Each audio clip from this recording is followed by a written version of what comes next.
প্ৰচণ্ড গৰমে ৰহিছে ৰাজ্য গ্ৰীষ্মৰ আৰম্ভণিতেই এক প্ৰকাৰ হাহাকাৰ গৰমৰ বাবেই ঘৰৰ পৰা ওলাবলৈ এতিয়া ভয় ৩৬ ডিগ্ৰী চেলচিয়াছলৈ উঠিছে পাৰা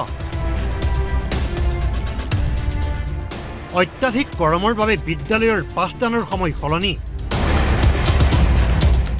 যোৰহাটত সলনি কৰা হ'ল বিদ্যালয়ৰ পাঠদানৰ সময়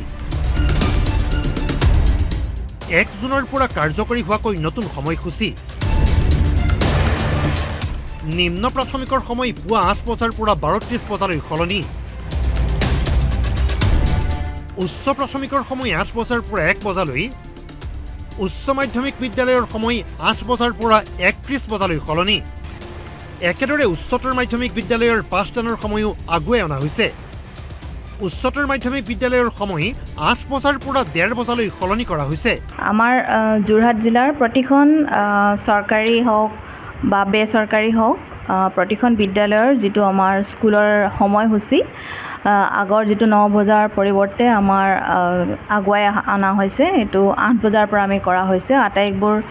LP হওক UP হওক আপাৰ প্ৰাইমাৰী স্কুলছৰ কাৰণে হওক বা হাই স্কুল বা হায়াৰ ছেকেণ্ডেৰীৰ কাৰণে আমাৰ স্কুলৰ যিটো টাইমিংটো আমি ৮ বজাৰ পৰা কৰিছোঁ প্ৰতিখন বিদ্যালয়ত ধৰক ষ্টুডেণ্টৰ যিখিনি তেওঁলোকৰ এটা ক্লাছৰুমত বা এটা হল ঘৰত বহুখিনি ষ্টুডেণ্ট একেলগে থকাৰ ফলত কেতিয়াবা লোড ছেডিঙৰ ফলত তাৰমানে যিটো এটা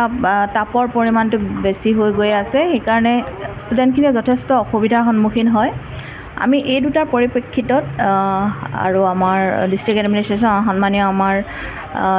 ডিষ্ট্ৰিক্ট কমিশ্যনাৰ ছাৰৰ লগত আমি আলোচনা মৰ্মে এই যিটো আমাৰ স্কুল টাইমিংটো আমি ৮ বজাৰ পৰা কৰিছোঁ যোৰহাটৰ পৰা ৰাজীৱ বৰাৰ সহযোগত নিউজ ডেস্ক ৰিপৰ্ট DY365